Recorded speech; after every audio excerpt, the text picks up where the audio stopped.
People at the back, can you hear me clearly? Okay, good. Have you ever held a question in mind for so long that it becomes part of how you think? Maybe even part of who you are as a person? Well, I've had a question in my mind for many, many years, and that is, how can you speed up learning? Now, this is an interesting question because if you speed up learning, you can spend less time at school.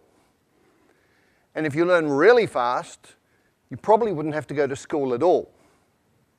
Now, when I was young, school was sort of okay, but I found quite often that school got in the way of learning. So I had this question in mind: how do you learn faster?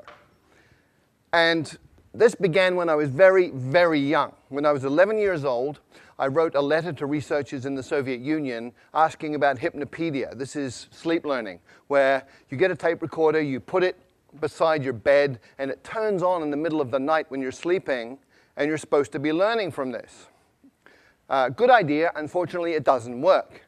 But hypnopedia did open the doors to research in other areas, and we've had incredible discoveries about learning that began with that first question. I went on from there to become passionate about psychology, and I have been involved in psychology in many different ways for the rest of my life up until this point. In 1981, I took myself to China, and I decided that I was going to be native level in Chinese inside 2 years. Now, you need to understand that in 1981, everybody thought Chinese was really, really difficult and that a Westerner could study for 10 years or more and never really get very good at it. And I also went in with a different idea, which was taking all of the conclusions from psychological research up to that point and applying them to the learning process. What was really cool was that in 6 months I was fluent in Mandarin Chinese, and it took a little bit longer to get up to native. But I looked around and I saw all of these people from different countries struggling terribly with Chinese. I saw Chinese people struggling terribly to learn English and other languages.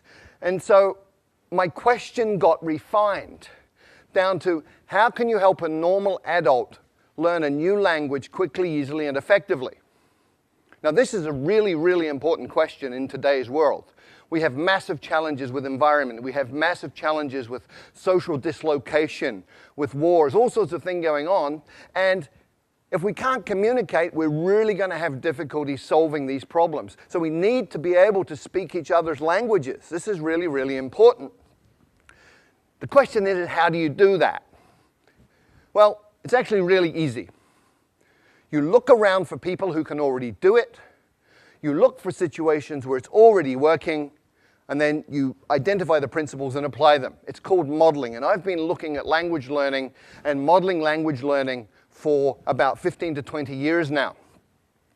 And my conclusion, my observation from this is that any adult can learn a second language to fluency inside 6 months. Now, when I say this, most people think I'm crazy. This is not possible. So let me remind everybody of the history of human progress. It's all about expanding our limits. In 1950, everybody believed that running 1 mile in 4 minutes was impossible. And then Roger Bannister did it in 1956, and from there it's got shorter and shorter.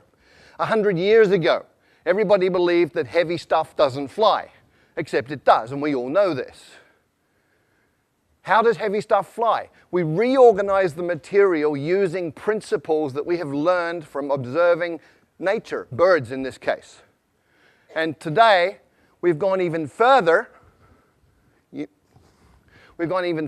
So you can fly a car.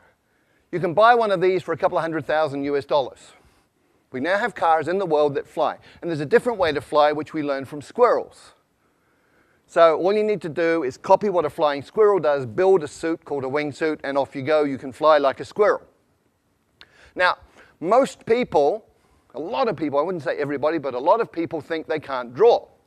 However, there are some key principles, 5 principles that you can apply to learning to draw, and you can actually learn to draw in 5 days. So if you draw like this, You learn these principles for 5 days and apply them, and after 5 days you can draw something like this. Now I know this is true because that was my first drawing, and after 5 days of applying these principles, that was what I was able to do. And I looked at this and I went, wow! So that's how I look like when I'm concentrating so intensely that my brain is exploding. So anybody can learn to draw in 5 days. And in the same way, with the same logic, anybody can learn a second language in 6 months. How? There are 5 principles and 7 actions. There may be a few more, but these are absolutely core. And before I get into those, I just want to talk about 2 myths. I want to dispel 2 myths. The first is that you need talent. Let me tell you about Zoe. Zoe came from Australia, went to Holland, was trying to learn Dutch, struggling extremely a great deal, and finally, people were saying you're completely useless, you're not talented, give up, you're a waste of time, and she was very, very depressed. And then she came across these 5 principles. She moved to Brazil and she applied them, and in 6 months she was fluent in Portuguese. So talent doesn't matter. People also think that immersion in a new country is the way to learn a language, but look around Hong Kong. Look at all the Westerners who've been here for 10 years who don't speak a word of Chinese. Look at all the Chinese living in America, Britain, Australia, Canada, who've been there 10, 20 years, and they don't speak any English. Immersion per se does not work. Why? Because a drowning man cannot learn to swim. When you don't speak a language, you're like a baby, and if you drop yourself into a context which is all adults talking about stuff over your head, you won't learn. So, what are the 5 principles that you need to pay attention to? First, there are 4 words. Attention, meaning, relevance, and memory. And these interconnect in very, very important ways, especially when you're talking about learning. Come with me on a journey through a forest. You go on a walk through a forest and you see something like this. Little marks on a tree. Maybe you pay attention, maybe you don't. You go another 50 meters and you see this. You should be paying attention. Another 50 meters, if you haven't been paying attention, you see this. And at this point, you're paying attention. And you've just learned that this is important, it's relevant, because it means this. And anything that is related, any information related to your survival, is stuff that you're going to pay attention to, and therefore you're going to remember it. If it's related to your own personal goals, then you're going to pay attention to it. If it's relevant, you're going to remember it. So the first principle for learning a language is focus on language content that is relevant to you, which brings us to tools. We master tools by using tools, and we learn tools the fastest when they're relevant to us. So let me share a story. A keyboard is a tool. Typing Chinese a certain way, there are methods for this. That's a tool. I had a colleague many years ago who went to night school Tuesday night, Thursday night, 2 hours each time, practicing at home. She spent 9 months, and she did not learn to type Chinese. And one night we had a crisis. We had 48 hours to deliver a training manual in Chinese. And she got the job. And I can guarantee you, in 48 hours, she learned to type Chinese because it was relevant, it was meaningful, it was important. She was using a tool to create value. So the second principle for learning a language is to use your language as a tool to communicate right from day one, as a kid does. When I first arrived in China, didn't speak a word of Chinese. And on my second week, I got to take a train ride overnight.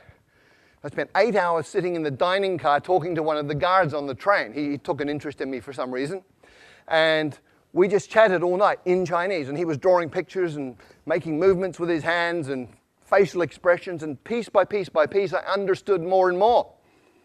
But what was really cool was 2 weeks later, when people were talking Chinese around me, I was understanding some of this, and I hadn't even made any effort to learn that. What had happened, I'd absorbed it that night on the train, which brings us to the third principle. When you first understand the message, then you will acquire the language unconsciously. And this is really, really well documented now. It's something called comprehensible input. There's 20 or 30 years of research on this. Stephen Krashen, a leader in the field, has published all sorts of these different studies. And this is just from one of them. The purple bars show the scores on different tests for language. The green and the purple people were people who had learned by grammar and formal study. The green ones are the ones who learn by comprehensible input. So comprehension works. Comprehension is key. And language learning is not about accumulating lots of knowledge. In many, many ways, it's about physiological training. A woman I know from Taiwan did great in English at school. She got A grades all the way through, went through college, A grades, went to the US and found she couldn't understand what people were saying. And people started asking her, "Are you deaf?" And she was English deaf. Because we have filters in our brain that filter in the sounds that we are familiar with, and they filter out the sounds of languages that we're not. And if you can't hear it, you won't understand it. If you can't understand it, you're not going to learn it. So you actually have to be able to hear these sounds. And there are ways to do that, but it's physiological training. Speaking takes muscle. You've got 43 muscles in your face. You have to coordinate those in a way that you make sounds that other people will understand. If you've ever done a new sport for a couple of days and you know how your body feels, hurts, if your face is hurting, you're doing it right. And the final principle is state, psychophysiological state. If you're sad, angry, worried, upset, you're not going to learn, period. If you're happy, relaxed, in an alpha brain state, curious, you're going to learn really quickly. And very specifically, you need to be tolerant of ambiguity. If you're one of those people who needs to understand 100% every word you're hearing, you will go nuts because you'll be incredibly upset all the time because you're not perfect. If you're comfortable with getting some, not getting some, just paying attention to what you do understand, you're going to be fine, you'll be relaxed, and you'll be learning quickly. So based on those 5 principles, what are the 7 actions that you take? Number 1, listen a lot. I call it brain soaking. You put yourself in a context where you're hearing tons and tons and tons of the language, and it doesn't matter if you understand it or not. You're listening to the rhythms, you're listening to patterns that repeat, you're listening to things that stand out. So just soak your brain in this. The second action is you get the meaning first, even before you get the words. And you go, well, how do I do that? I don't know the words. Well, you understand what these different postures mean. Human communication is body language in many, many ways. So much body language. From body language, you can understand a lot of communication. Therefore, you're understanding, you're acquiring through comprehensible input. And you can also use patterns that you already know. If you're a Chinese speaker of Mandarin and Cantonese, and you go to Vietnam, you will understand 60% of what they say to you in daily conversation, because Vietnamese is about 30% Mandarin, 30% Cantonese. The third action, start mixing. You probably have never thought of this, but if you've got 10 verbs, 10 nouns, and 10 adjectives, you can say 1,000 different things. Right? Language is a creative process.